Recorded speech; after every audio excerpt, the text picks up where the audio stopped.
Bismillahirrahmanirrahim. Assalamualaikum warahmatullahi wabarakatuh. Alhamdulillahi wassalatu wassalamu ala rasulillah nabiyyina Muhammadin wa ala alihi wa sahbihi wa man tabi'ahu bi ihsan ila yaumil qiyamah amma ba'du. Bertemu lagi dengan saya Abu Hazim Muhammad Teguh Azhar dalam pembelajaran Nahwu dari kitab Silsilah Ta'lim Lughah Arabiyyah. Kita masuk ke pertemuan yang ketiga ini ke tadribatun, yaitu latihan-latihan. Awalan, yang pertama, Iqra'in nassal atiya, thumma istakhrij minhu al-asma'a wal-af'ala wal-hurufa. Bacalah nas atau teks berikut ini, thumma istakhrij, kemudian keluarkan minhu darinya al-asma, isim-isim, wal-af'al, fi'il-fi'il, wal-hurufa, dan haraf-haraf. Baik, kita akan baca dulu teksnya. Taqa'ul mamlakatul arabiyyatu su'udiyyatu fi Asia. Kerajaan Saudi Arabia terletak di Asia.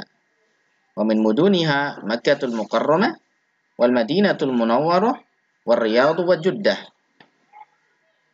Dan di antara kota-kota yang ada pada Saudi Arabia itu ada Makkatul Mukarramah, itu Makkah Al-Mukarramah, kemudian Madinatul Munawwarah dan Riyadh dan Jeddah. Wa fiha al-Ka'batul Musyarrafah. Dan di dalamnya, di mamlakah itu, ada Ka'bah al-Musyarrafah, Ka'bah yang dimuliakan. Wa fiha jami'atun wa ma'ahidu ya'ti ilaiha abna'ul muslimina liyata'allamul lughatal arabiyyata wal ulumal islamiyah.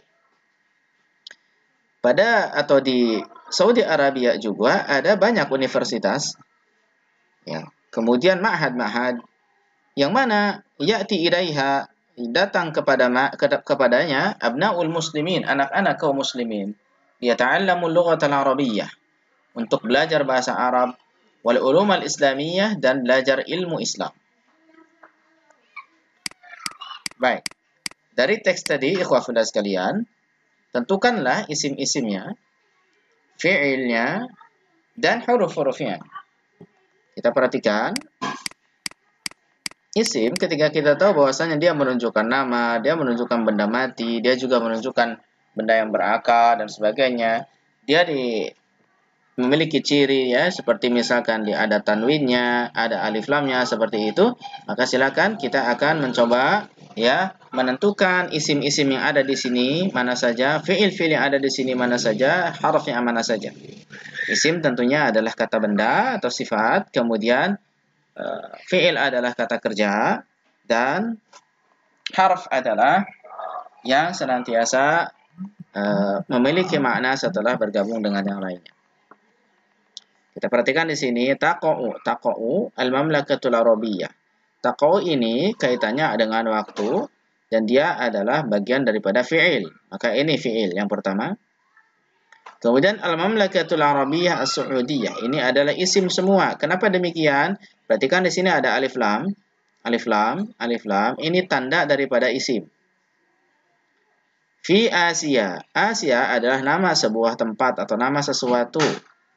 Itu entah nama kota, nama benua, dan sebagainya. Ini nama benua. Kalau menunjukkan nama sesuatu, maka dia isim. Maka Asia masuk ke dalam isim. Fi, dia tidak dikenal dengan tanda-tanda daripada fi'il, dia juga tidak dikenal dengan tanda-tanda isim. Maka fi masuk ke dalam kategori huruf. Berarti di sini fi'il, isim, isim, isim, huruf, isim. Wa min muduniha, wa dan min. Kita langsung dulu ke sini, mudun, mudun. Kemudian muduniha di sini ini menunjukkan bahwasanya dia menunjukkan nama pada suatu. Dia adalah jamak daripada Madinah, yang berarti kota. Jadi nama akan sesuatu dia adalah isim. Ha di sini menunjukkan kata ganti sesuatu. Kata ganti sesuatu, berarti yang dibahas sesuatu, maka dia termasuk juga isim. Seperti itu. Sementara wa dan min, dia tidak memiliki tanda-tanda bahwa dia isim ataupun fi'il. Maka wa ini masuk kategori harf, dan min juga masuk kategori harf. Kemudian Makkatul Mukarramah, ini menunjukkan daripada nama sebuah kota. Dan juga ada sifatnya di sini, maka dan di antaranya ada ciri-ciri isim yaitu alif lam, maka ini jelas adalah isim. Begitu pula dengan Madinah Munawwarah, Riyadh, Jeddah, semuanya adalah nama sebuah kota, maka itu adalah isim. Sementara wa di sini sebagaimana kita tahu, dia adalah apa namanya? Harf. Ini juga sama, wa-nya harf. Fi di sini juga harf, haknya adalah menunjukkan pada kata ganti dari sesuatu, maka dia masuk kategori isim. Kemudian al-Ka'batu alif lam, ini juga masuk kategori isim. Al-Musyarrafah juga masuk kategori isim. Lihat ada tandanya yaitu alif lam sini. Kemudian wa fiha juga sama seperti yang ini ya. Dia ada harfnya, ini harf, ini isimnya. Isim dhamir namanya. Kemudian selanjutnya jami'atun. Jami'at jamak dari jami'ah. Ya, perhatikan di sini ada tanda isim berupa tanwin ya, kelihatan. Dan ini nama dari sesuatu, maka dia dinamakan isim. Wa ma'ahidu, ini jamak dari ma'had ya. Wa ma'ahidu jamak dari ma'had. Dan itu adalah nama dari sesuatu, maka dia isim. Sementara wa-nya adalah harf. Ya'ti ya. Ya'ti ilaiha. Ya'ti adalah datang. Datang adalah suatu pekerjaan. Maka dia dikatakan sebagai fi'il atau kata kerja. Ilaiha, ila di sini adalah haraf karena dia tidak memiliki makna kecuali bergabung dengan yang lainnya, dan ha di sini adalah isim. Maka ilaiha itu haraf dan isim. Ila dan ha. Kemudian abna'u, ini jamak dari ya anak-anak, ya, jamak dari anak ya. Jamak dari ibnun begitu. Maka dia menjadi abna'u. Ya, sama menunjukkan sesuatu, nama sesuatu ya, maka dia dikatakan sebagai apa? Isim. Begitu pula al-muslimin, di sini ada alif lam ya, menunjukkan bahwasanya dia isim. Liyata'allamu, li di sini tidak memiliki makna kecuali setelah bergabung dengan yata'allamu, maka dia adalah harf. Dan yata'allamu kalau kita artikan secara harfiah, dia adalah belajar. Belajar adalah sebuah pekerjaan, maka dia dikatakan sebagai isim. Kemudian al-lughat al-arabiyyah, al-lughah, perhatikan ada alif lam, ini juga ada alif lam, ini menunjukkan bahwasanya dia isim. Dua-duanya isim. Wa di sini haraf, al-ulum juga sama ada alif lamnya, maka dia adalah isim. Ulum jamak dari ilm. Kemudian al-islamiyah juga ada alif lamnya, maka dia adalah isim. Baik, silakan nanti diidentifikasi sendiri, coba untuk belajar mengidentifikasi dari teks ini. Kemudian disertakan di sini, disebutkan isimnya apa saja, fiil-fiilnya apa saja, dan huruf-hurufnya apa saja. Baik. Kemudian selanjutnya kita masuk ke sini ya. Soal yang kedua, ya thaniyan akmil bi ikhtiyari fi'lin munasibin mimma bainal qausaini kama fil namudaj.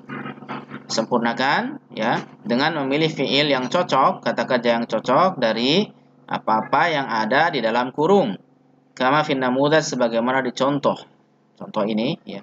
An-namudaj contohnya titik-titik Khalidun min baitihi. Kita pilih di sini mana yang cocok. Apakah kharaja, apakah fahima, apakah nama. Kharaja adalah keluar, fahima memahami, nama adalah tidur. Maka yang cocok mana? Apakah Khalid telah faham dari rumahnya, Khalid telah tidur dari rumahnya, atau Khalid telah keluar dari rumahnya? Yang cocok adalah kharaja. Khalid telah keluar dari rumahnya. Maka kita masukkan ke sini, kharaja Khalidun min baitihi. Baik, paham dengan contohnya insyaallah? Kita berlanjut kemudian kepada latihannya. Saya kira tidak perlu banyak-banyak latihannya, cukup sampai 3 saja ya untuk menghemat waktu. Nah, titik-titik aliyun bit-ta'irah. Titik-titik aliyun bit-ta'irah. Kita perhatikan di sini ada safara, dia bersafar. Kemudian kataba, dia menulis, telah menulis, nadhara, telah melihat. Mana yang cocok? Ya, tentu yang safara. Karena kalau menggunakan ta'irah artinya menggunakan pesawat terbang, maka lebih cocok dia bersafar. Jadi Ali telah bersafar menggunakan apa? Pesawat terbang. Maka ini yang cocok. Safara Aliyun bit-ta'irati. Bagus. Kemudian selanjutnya yang kedua, nahnu titik-titik fil hadiqati. Nahnu titik-titik fil hadiqati. Kami titik-titik di hadiqah, di taman atau di kebun. Di sini ada takhruju, ada najlisu, ada tarkabu. Takhruju artinya kamu keluar. Najlisu kami duduk, dan tarkabu kamu kamu mengendarai atau menaiki. Ya. Tentunya penggunaan takhruju dan tarkabu tidaklah cocok. Kenapa? Karena dia sedang mengajak ngobrol dengan yang lain. Dalam artian dengan orang kedua.